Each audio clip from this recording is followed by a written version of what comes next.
Hey, what's up, YouTube? It has been a while since I made a video. I apologize. But every video I've made for probably the past year has been me saying I haven't made a video in a while. I apologize. So I probably should just stop apologizing because if anyone watches these, they're probably used to that by now. I hope that you guys are all staying safe with all the coronavirus craziness going on right now in the world. It's kind of a crazy time, awkward time, and a weird time for a lot of people. I know for me, it's been really weird, just because I haven't been affected by it very much. My day to day hasn't changed a whole lot. I've been extremely fortunate and lucky about how everything's been able to go for me. So it's sometimes like it's almost like I feel guilty that everything is going well for me, and I know I shouldn't, but I know a lot of you guys out there, people out there, are hurting and having a hard time with finances and work and family stuff, and I feel for you guys. I feel bad, and I hope that everything clears up sooner than later so that we can get back to normal, right? Or whatever the new normal will be. So yeah, fortunately my family, I've got two little kids, and they've been great, and their daycare is still open, surprisingly. They do close a little bit earlier, and my wife she's still working too, which is great. She just works from home every day, and she's been super supportive, and kind of both of us are working a lot harder than we had to before, which is fine. I'm not complaining about that. We're just lucky to still be working, in my opinion, and we're lucky that we're not sick and all sorts of other, and our family members aren't sick. So, not trying to complain, just saying the facts. So she's got to spend more. She's got to pick up the kids earlier a lot of days, and I've got to work later a lot of days. But that's how things are going. My work is still open because we're considered essential because we sell computers that people use to work from home.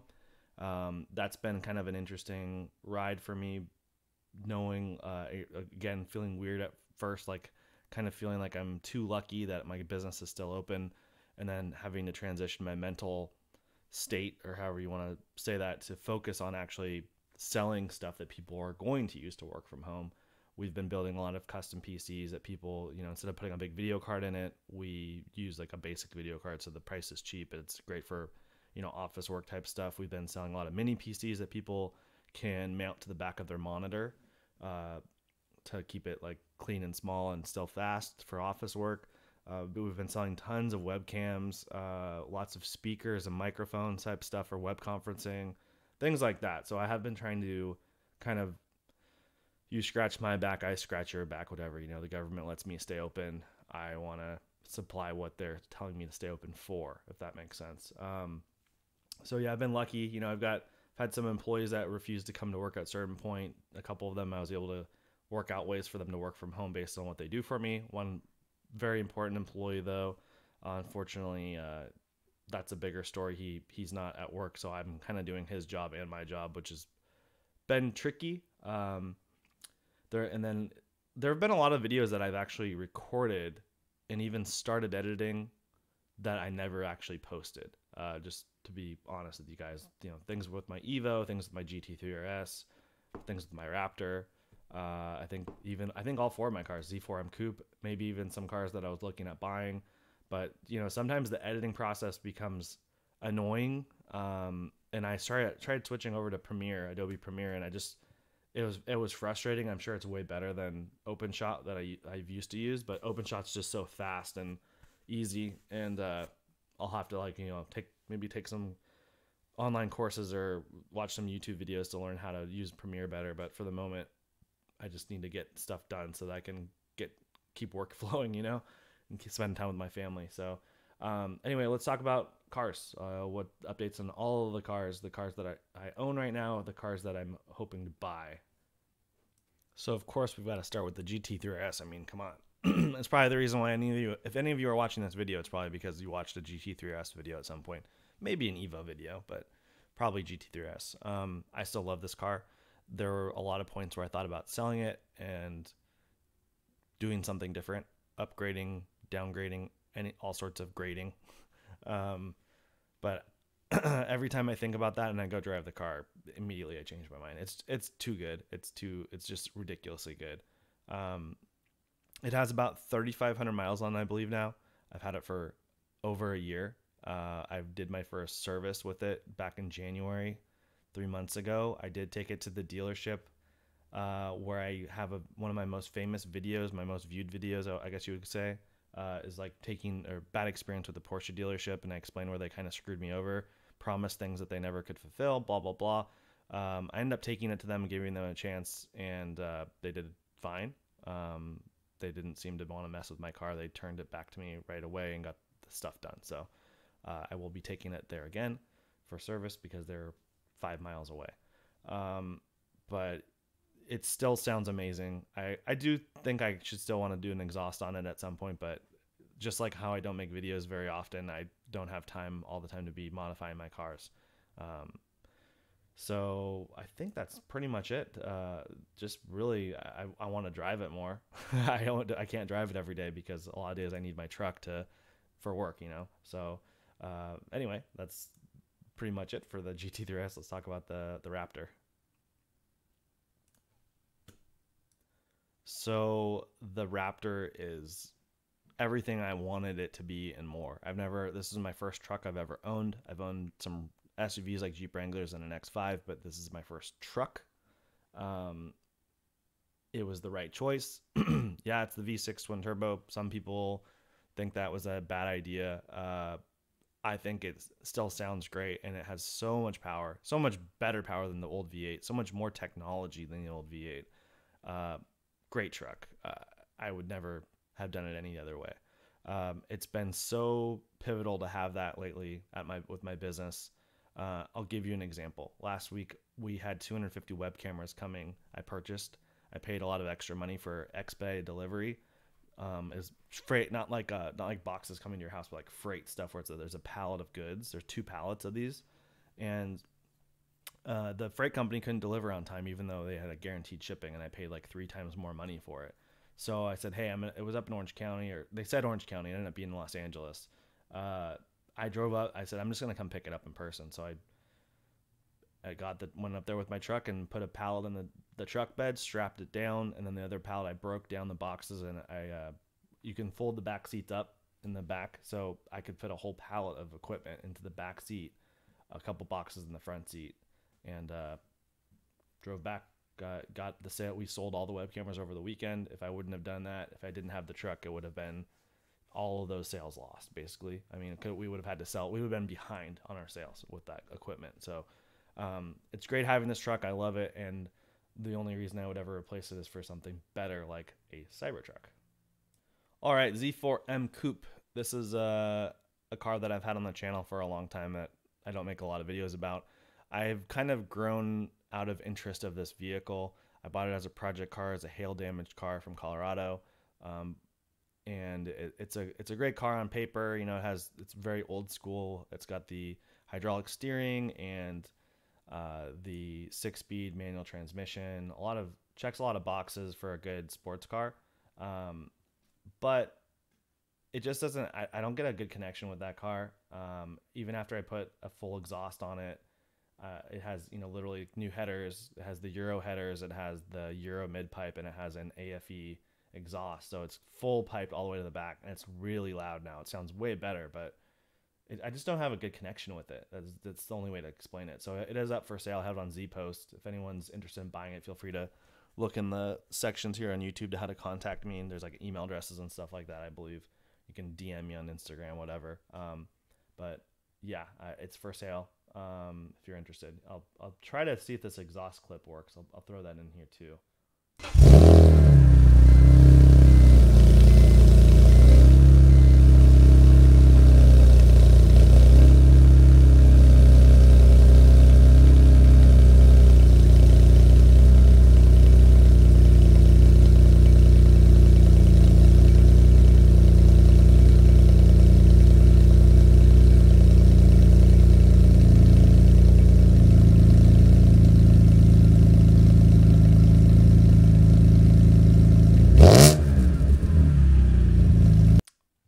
Mitsubishi Lancer Evolution 9 MR.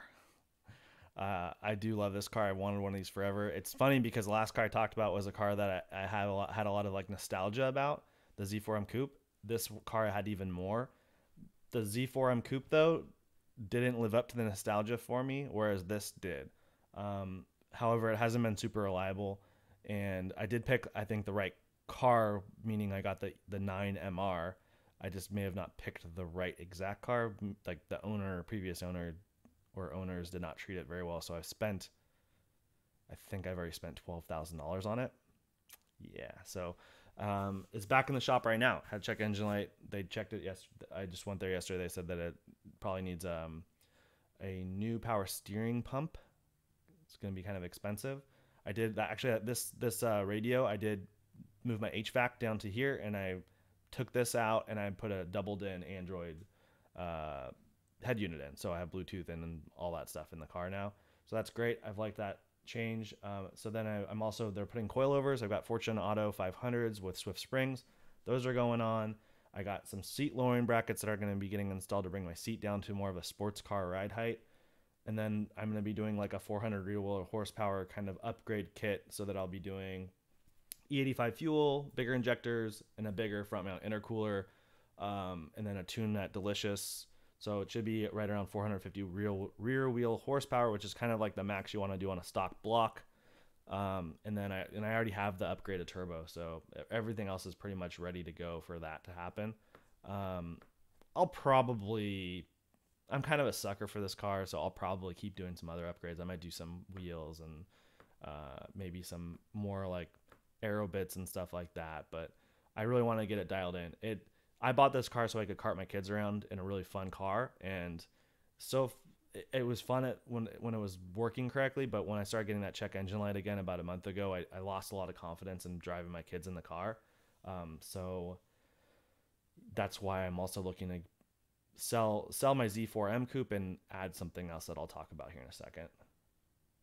All right, I said that I wouldn't want to get rid of my Raptor unless it was for something better. Well, as I've said in another video, Cybertruck is it. I did place my order right away. I know it's only a $100 deposit, but I have not changed my mind. I still want this truck. I love this truck. Everything about it. I know a lot of people don't like the looks. I think the looks are pretty good. I think they're cool, but the functionality, the features, I'm very sold on everything else. I did order the triple motor, 0 to 60, 2.9 seconds. I think it's like a 500-mile range, like all the pimped out one. That's the one I ordered. I assume I'll be selling my Raptor and replacing with this, unless for some reason I can justify needing two trucks, maybe for like one for employees to use or something like that. Uh-oh, my dog's barking. Anyway, I'll keep you guys posted when stuff happens with this. Well, next up, we got the R34 GTR. As I mentioned in another video, I was really looking for an M Spec NER. So that's the 2002 one of the final versions. They made the V Spec 2 NER and the M Spec NER. The M Spec, that one right there on the screen right there, that's the really rare one. The M Spec's more of like a touring car, whereas the V Spec's more of a track car. Still want one of these, but they're really expensive. I was able to locate a V Spec tuner for a really good price. I may still buy it, but probably not. It's on hold. Let's just put it that way. If the price stays at that dealership for the same price for a while, and maybe 5 months from now, maybe I have more funds in my hand ready to go. Coronavirus is past type of stuff. Maybe I'll be good with that. But for the moment, it's kind of on hold. I do still want one of these cars. It's just a lot. It's complicated to buy one because I can't just bring it right over and start driving it. So let's see. What do we got next on the list? Next on the list is the mighty Tesla Roadster. I really want to buy one of these. They're really expensive. They're $200,000, and they're going to be like the fastest car in the world. They're supposed to come out this year. I'm guessing it's delayed. The news and leaks of information have really slowed down. I think it looks great, but the numbers speak for themselves. It's insanely fast. If you don't know, I don't need to get into all the numbers and waste your guys' time. Just Google it. It's nuts. It's just so fast. I think it'll be the fastest car in the world, if I remember correctly. So anyway, I do want one of these, but I probably would have to sell my GT3S right this moment to get one, and I don't want to do that either. So I feel like it's more one of these things where maybe hopefully a year or so I can keep both. I can get this and keep the GT3S. That'd be ideal. All right, finally, the BMW F10 M5. This is my new car that I want to buy for a variety of reasons, and it'd be very unlikely that I don't buy one of these. You should be getting some content about one of these cars very soon from me. It should be getting added to the fleet, even if I don't have the Z4M Coupe sold. Um, so quick things. This is the F10 came out in 2013. Big change was that they went from the V10 of the previous gen to the V8 twin turbo 4.4 liter. A lot of people got mad about that because of the sound not being as good as the V10. And some people are also mad because they think that the twin turbo V8 and the E series AMG is better, which is true. It does sound better, but this is a great car, and there are a lot of them out there, and they're going for real cheap right now. So anyone that still has a job that feels like they're safe, it's a good time to buy a car. I'm not saying you should feel that way, but if you do, it is a good time to buy a car. There's not a lot of cars being sold. Dealerships need to move cars. They need to move inventory, even if they're taking a hit on a car. They need to move numbers, right? So it's a really good time to buy a car. It's a really good time to do research, especially if you have extra time at home right now. Maybe I don't have extra time at all. I have less time, but I was still able to assemble the spreadsheet. I'm gonna share more of this, how I did this, in a future video after I buy the car. But this is basically me documenting as many M5s as I can in general. So I'm saying what year they are. So these are, the F10 is 2013 to 2016. So 3 years after that, they went to 2019 for the new F80, which those are pretty much, you won't see one for under about 75 grand for an F80, whereas you can get an F10 for about 20 on the cheap side. So um, there are a lot of different color options between the interior and the exterior. You can get these in manual transmission. They make a 6-speed manual. I've documented 109 so far. I'm not done. I'm probably 2/3 to halfway done right now, if I had to guess. There's hundreds of these out there for sale. They're readily available. I've only found 5 manuals so far, so they are a little bit rare. A lot of people say that they don't think it's worth it to get a manual in this car just because it's not really a driver's experience type car, like say an M3 or an M4. They're just so big that you don't really need the manual, is what a lot of people are saying. I kind of am on the fence about the both ways. My Evo's manual, so if I need to bang some gears, I still have that. The dual clutch is faster, but there's a lot of options on these cars, and a lot of them are kind of important. The competition package, I hear, is pretty important, and there aren't very many cars with that either. I would say about 1/3 have, maybe less than 1/3 have the competition package. There's a Bang & Olufsen sound system that supposedly is really awesome, and a lot of them have it. There's some adaptive LED headlights that in my opinion, it's worth getting. So there's a lot of things I'm looking for. There's certain color combinations I'm looking for, and this data I'm putting together is powerful for negotiating, right? So you might decide that you want black on black, or black with red interior, or you want blue with gray interior. So you're looking for that. You're looking for a certain amount of mileage, and you are looking for a certain price and with certain options. So you can use this to say, hey, dealership or person, I saw you have this car which I want to buy, but your price is too high because I see these other cars similar to yours that are priced quite a bit less. And you haven't even negotiated with those other people yet. So you can use this to negotiate a better price right now. That's what I'm planning on doing. It's not taking advantage. It's just a lot of people need to sell their cars. I mean, they need the money. So if you have the money and you have the time, it's a good time to buy a car. So I'll keep you guys posted when I figure this out. I had enough time at night in the wee hours of the morning to assemble a spreadsheet, and that's a whole different thing than actually making phone calls and reaching out to dealerships and starting negotiating. So this could be a couple weeks away, or it could be tomorrow. It's hard to say. But I'll let you guys know. I hope everyone is staying safe out there, and being healthy and happy, and that your families are all good. Hopefully this kind of coronavirus stuff will blow over as soon as possible, so everyone can kind of get back to living their lives. Anyway, thanks for watching.